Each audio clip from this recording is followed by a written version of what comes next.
Oi, pessoal, bem-vindos ao nosso Deep Dive. Hoje a gente tem uma história, olha, um servidor público, novinho na carreira, ainda em estágio probatório e demitido. Só que aí a justiça entra e diz: opa, volta pra cá. Como assim? Pois é. É um caso bem interessante que a gente vai destrinchar aqui. É uma decisão lá do Tribunal de Justiça de São Paulo. A fonte principal é o próprio acórdão, sabe? Que anulou um processo administrativo disciplinar. Um PAD. Um PAD, Isso.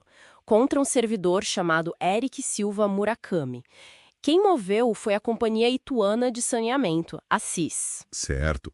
Então a nossa missão aqui é entender como é que falhas no procedimento, na forma, podem derrubar uma demissão.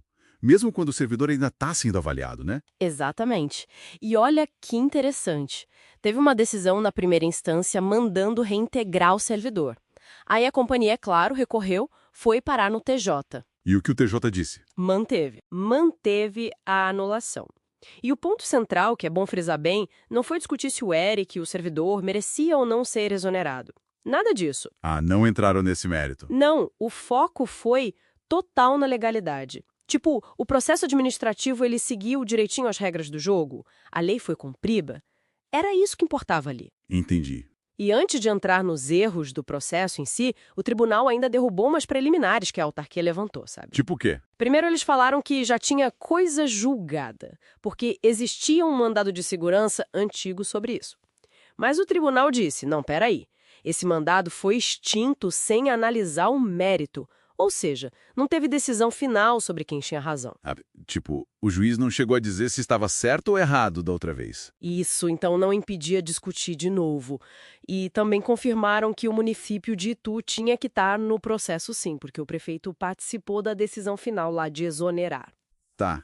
Essas questões preliminares foram afastadas, mas imagino que o principal mesmo foram as falhas dentro do PAD, né? Foi aí que a coisa pegou fogo. Pegou fogo mesmo, o tribunal foi bem direto. O PAD violou garantias da Constituição. Coisa séria, devido ao processo legal, contraditório, ampla defesa, tudo aquilo do artigo 5º, né? Nossa. E não foram errinhos pequenos, então. De jeito nenhum. O acórdão fala em vícios graves, insanáveis, que comprometiam tudo. E que vícios foram esses? Dá para detalhar um pouco para a gente entender o impacto? Claro, vamos lá. Olha só a lista. Primeiro, faltou comprovar a notificação formal para defesa prévia. A lei lá de Tu dava 15 dias para o servidor se defender no começo. Mas cadê a prova de que ele foi avisado oficialmente? Sem isso, como ele ia saber do prazo, né? Verdade. Sem aviso, não tem como se defender. Pois é.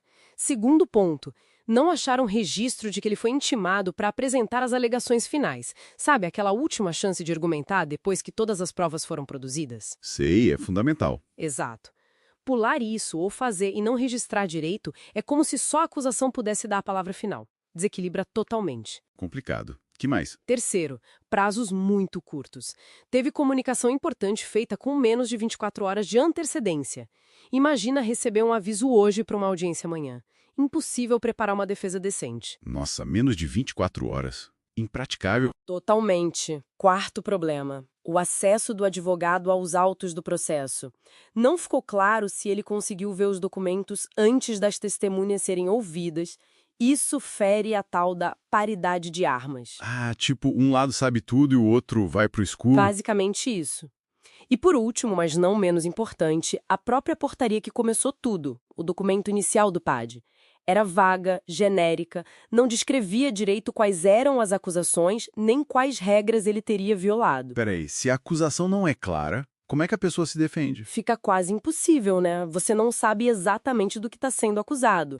A defesa já começa prejudicada. Entendi. Mas deixa eu insistir num ponto.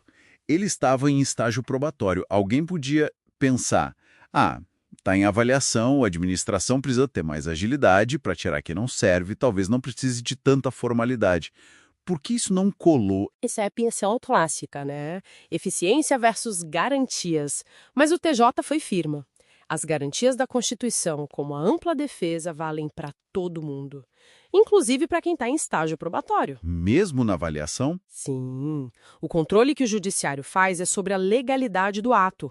A administração pode e deve avaliar, óbvio, mas tem que fazer isso seguindo as regras do jogo, o procedimento legal. E se não seguir? Se não seguir, o ato é ilegal. Não importa se a pessoa merecia ou não ser demitida. O ato em si é inválido por vício de forma.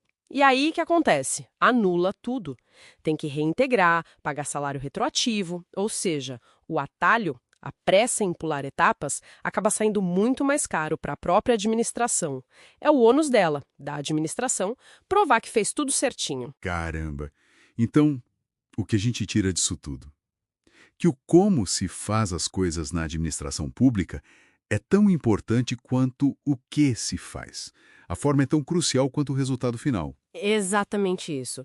Essa decisão é um lembrete forte de que seguir o procedimento, respeitar o direito de defesa não é só uma formalidade chata, uma burocracia. Não, é um requisito para que o ato seja válido, justo.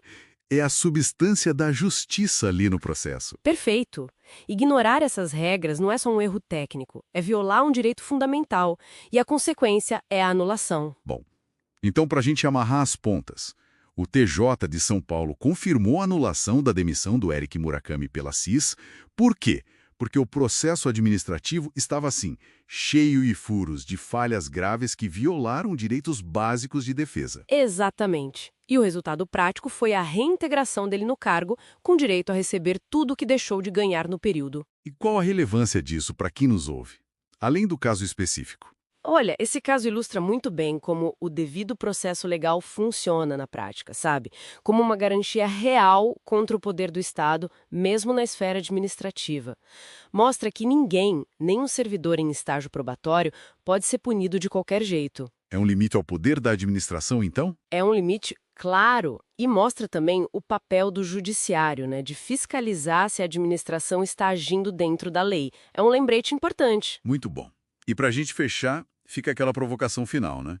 Se seguir a forma, o rito processual, é tão essencial para garantir justiça e direitos, como é que a gente equilibra isso com a necessidade também importante de ter uma gestão pública mais ágil, mais eficiente? Exato. Onde está o ponto de equilíbrio para que as garantias não engessem demais a máquina, mas também para que a busca por eficiência não atropele direitos fundamentais? Uma pergunta complexa, né?